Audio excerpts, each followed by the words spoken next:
Hello everyone, this is the great Lord and Master Osiron, the Eternal, for what is going to be another follow-up episode in the Osiron Tarot Spiral series, and this is going to expound on the true planetary order sequence, because on the last video, even though that video, in my view, was an amazing video, it seems that by the number of likes it got, which wasn't very many, in comparison to other videos I made, either people didn't believe it or it shattered their paradigm in some way. But the video really didn't do as well as I was hoping it would do.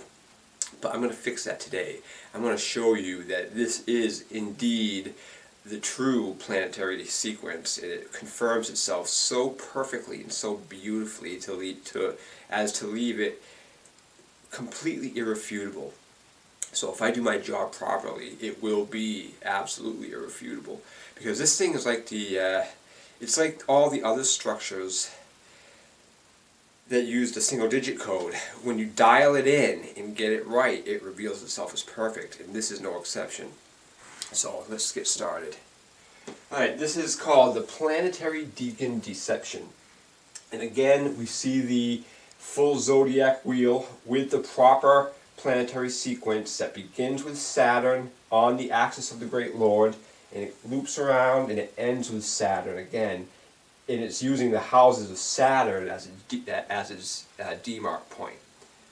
Because the postulation is that the planetary sequence for the decans that is popular in occult circles and used in the tarot is wrong.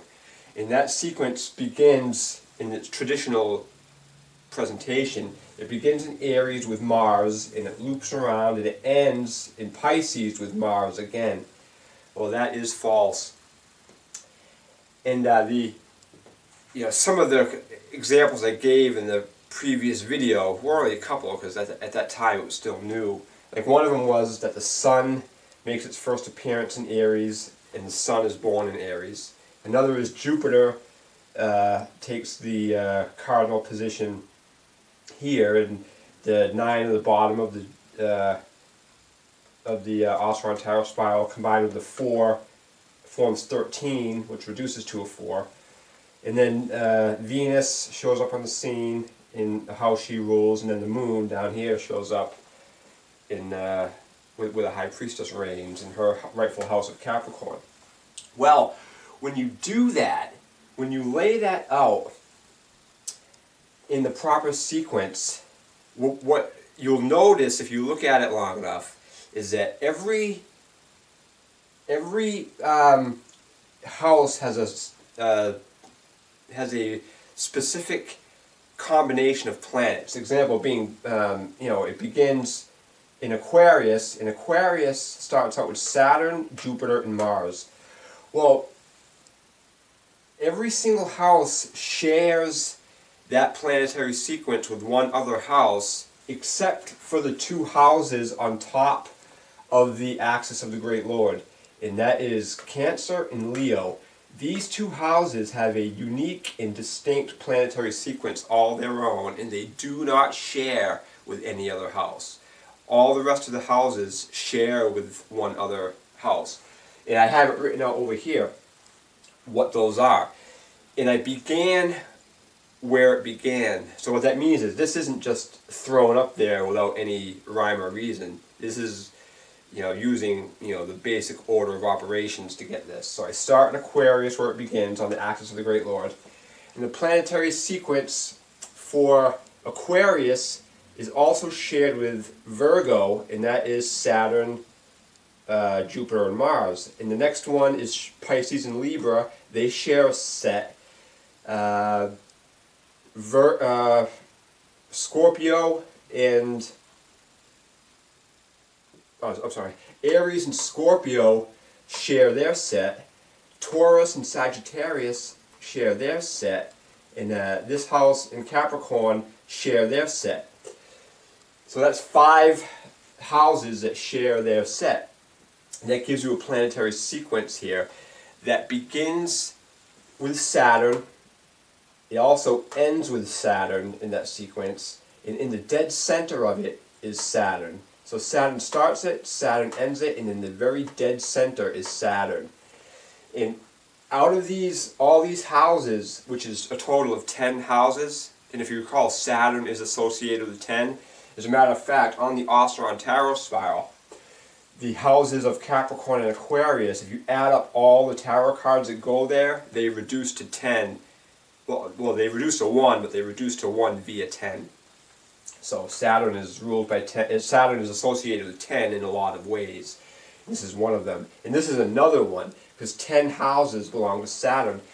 And I just mentioned that these two houses don't share their planetary sequence with any other one. Well, they're also guarded by Saturn, because Saturn begins it down here in these two houses.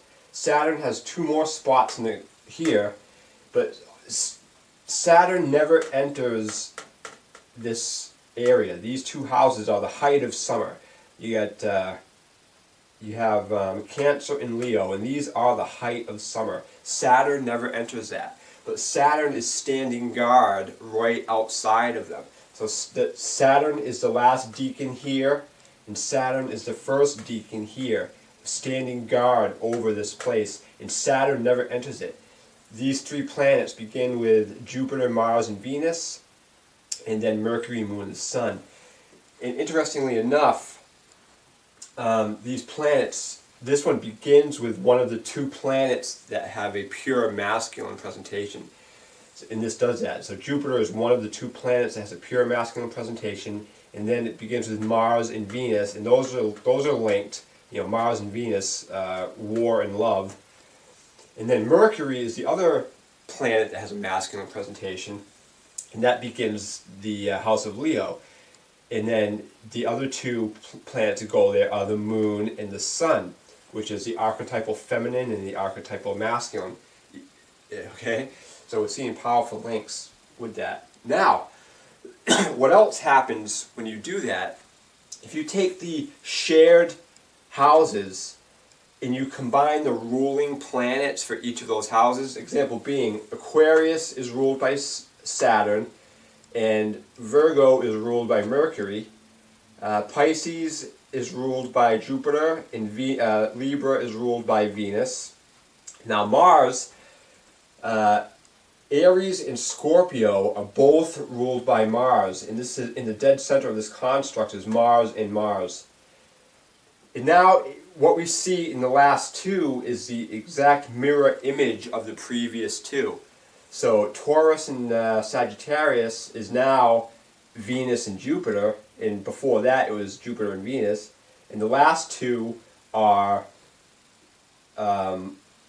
Mercury and Saturn, which is the exact reverse of what began it with Saturn and Mercury.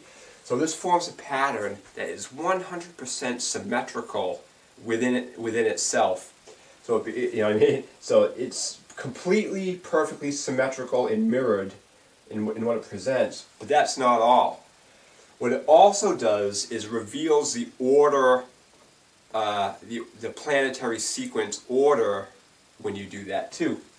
So it starts out with Saturn, Jupiter, Mars, Venus, and Mercury, and that's going down.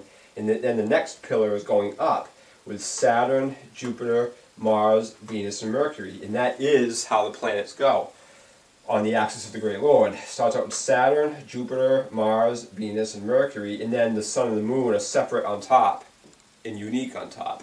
So this is producing the planetary sequence going down and up. It's showing perfect symmetry in the construction of the planets.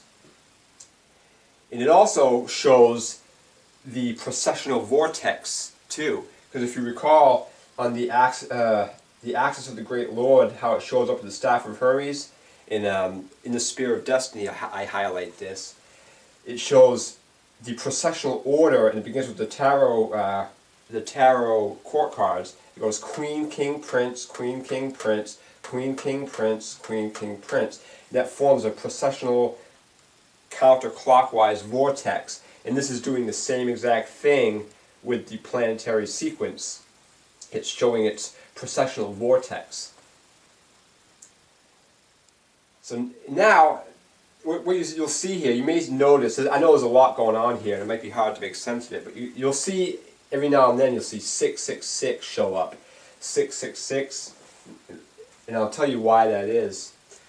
In the realm of Saturn, which in the 5 houses, or the 10 houses that Saturn has a direct presence in, or a direct presence in, the number of planets come to 15. So it takes 15 planets to get this sequence, okay?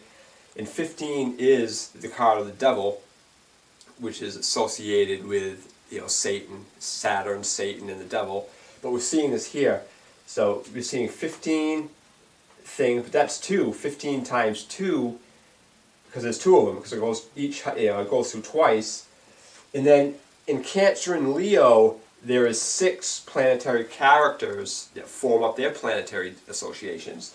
So that gives you, the first 15 gives you a 6, the second 15 gives you a 6, and then Cancer and Leo give you a 6 directly, 4, 6, 6, and 6.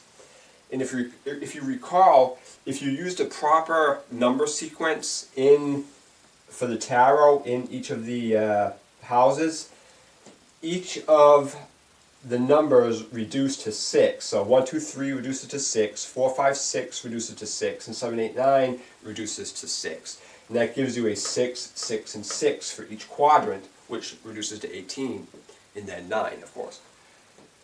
So we're seeing another way that 666 comes into the picture, like that. And it's just absolutely stunning. And you might also notice, I circled, on this zodiac wheel here, I circled every time, I circled every place where Saturn appears, okay?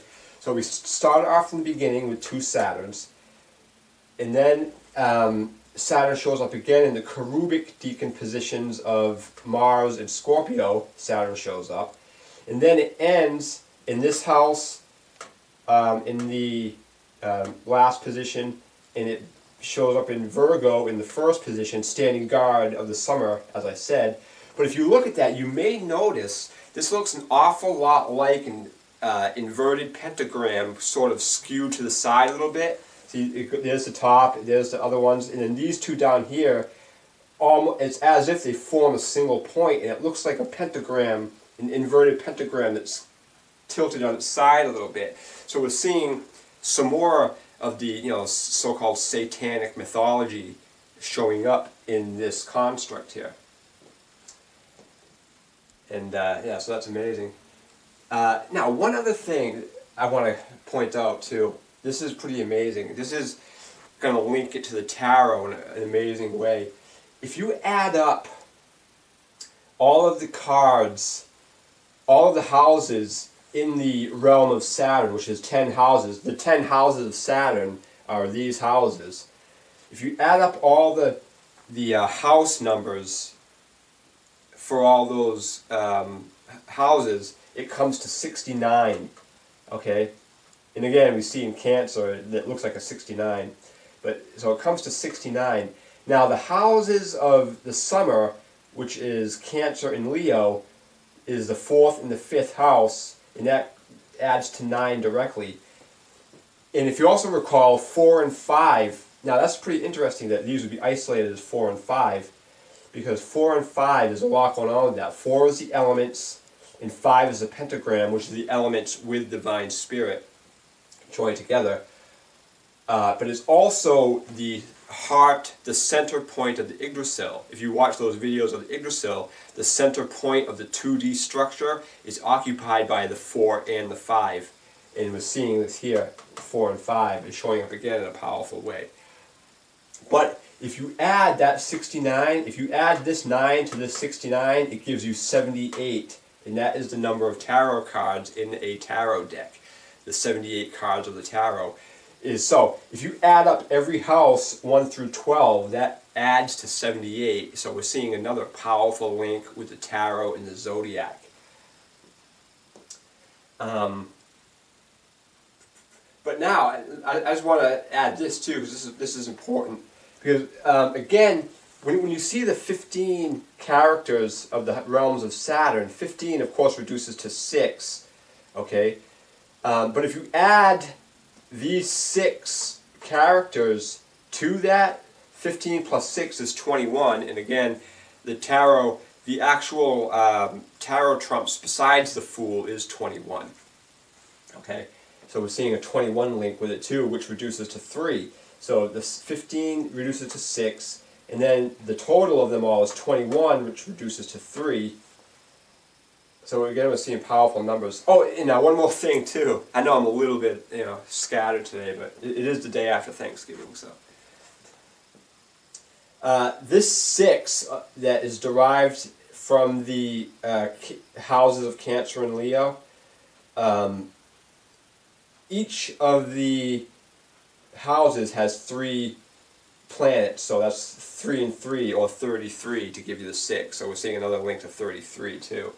And the reason I point this out is because on the true tree of life, if you recall, when you add the tarot keys, the pillar of Yakin adds to 33 when you use the tarot cards, but the pillar of Boaz adds to 39 before it reduces to a 3. Okay? And then if you take the houses, if you take all of the houses that Saturn actually resides in, which is only 6, if you add up all those house numbers, it adds to a total of 39. Well, the tarot trumps on the pillar of Boaz add to 39 directly before it reduces to 12, then 3, to give the 369 presentation of the tarot trumps on the video I Own the Tree of Life, which is a powerful video. That's one of the videos that started all this in the beginning. So we're seeing the link here with the true tree of life and the Zodiac and the tarot. See, all these linked together. Because if you recall from Osiron Tarot Spiral 3, Message of the Blood, the machinations of the code that the tarot trumps reveal the true tree of life. And then, as I pointed out in the last video, the rest of the planets, which are 6 in total besides Saturn, show up 5 times on the wheel. Well, 6 times 5 is 30, but that 30 reduces to a 3, which gives you another 6-3 presentation. So we're seeing how this aspect of the planetary sequence also meshes with a single-digit code and is showing you how that is. So this is a lot. This is huge. This is showing that this is the proper planetary sequence, and it confirms it so beautifully and powerfully as to be virtually irrefutable, because it's like a machine. It's like a gear. Once you dial it in and hit it right, it just comes alive perfectly, and it shows it. I mean, this is showing you so much in this construct up here, showing you the planetary sequence going down, then up in the processional vortex. It's got perfect symmetry. It's showing everything. I mean, the other way just does not do that. I mean, the other way is just off because it doesn't form perfect symmetry, because it's off by 2 houses, because it begins in Aries and it's supposed to begin on the axis of the Great Lord, and it throws everything off when you do that. It doesn't work like that. I mean, it still forms a structure like this because it still does the same thing with Mars. Like Mars will be here, Mars, and then Mars will be on the outside of the 2 planets that are, houses that are isolated there, which is Virgo and Libra. But it's just so fucking cockeyed and wrong. It's just ridiculous. And it's also showing too is that this is another example of occult bullshit.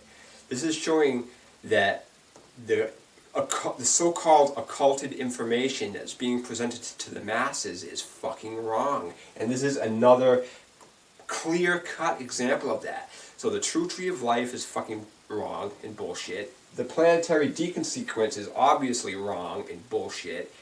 The Tarot Cube is wrong and bullshit. All of it is. And this is blowing the doors off of that myth too. And over here what I got is just, if you recall from part 6 of this, I gave an alternate version of the Tarot Trump planetary aspects. That's before I figured out this. And what that does, and here's how this works. Because here's the sequence. The aces are 0, and then the planetary representations go along with the days of the week, and then 8 is Earth, and 9 is like the cosmos card, you know, for everything. It's sort of like the 0 unmasked. And this is how that works out on the Zodiac. You know, 1, 2, 3 goes here, and the planet assignment goes along with it. But you sort of use that as a secondary aspect. So, as a matter of fact, you don't even really need to put these, because these are sort of implied by the number that goes with it, with the tarot. So when you use a proper number code, which is not going to be the same as the traditional tarot, you just take the number and you recognize that in the case of 5, like 5 will always be Venus. So when you draw the 5 of whatever, you'll know that Venus plays a part in that role somewhere. In the case of the 5 in Scorpio, or the 5 of Cups, Venus would show up, but Saturn also shows up in the 5 of Cups too. And speaking of that, there's one thing I want to highlight, because the tarot, the Osiron Tarot Spiral isn't just about numbers. The pictorial significance of the cards plays a very, very important role in this. So, and it meshes perfectly. As I started to allude to in the very beginning in the Osiron Tarot Spiral proto version, I got to this, but I discovered so much more after that, and I want to get to one of those points. It's that the tarot cards that go in Scorpio are the Hanged Man and Death. Okay? And then in the following house is Temperance and the Devil in its true home in Sagittarius. Well, if we look at the as the life of a man, okay, and the conception happens in Capricorn, okay, so the baby is in utero here, in the womb here, but this baby is born in Aries as a new life, is born from the womb in Aries, and then he lives and goes through his life, okay. Well, he doesn't actually die in Sagittarius. He dies in Scorpio with the Death card, because so the Hanged Man is basically a sign of the life coming to an end, immersing back in the primordial waters of 0. But the very last card that goes there is A213, Death. So in this case, this is a literal death. So the death of the being happens at the end of Scorpio.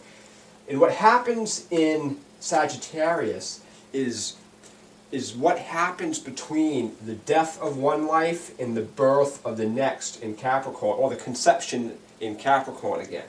So we see that with Temperance. Temperance is usually shown with an angelic being mixing the elements together, you know, 2 cups mixing together. Well, that is the life that was here mixing back into the primordial essence of 0. And then the Devil 15 is the sexual process that of the devil, in his actions stimulate the next incarnation or conception process that starts with the Tower in Capricorn, and then the star is symbolic of the fetus that has been conceived in the womb. Okay, and then the next 2 cards here are the moon and the sun, and that's sort of like symbolic of the gender being displayed, of feminine and masculine. And then the cards that go here are judgment, and then the world, and then it's born again. So the tarot cards, the tarot trump's pictorial significance perfectly meshes too with this. So the house of Sagittarius is sort of like the conduit to 0, and this is also house 9. And 9 is 0 unmasked. So this is the roadway that sort of begins and ends from the Fool in the middle.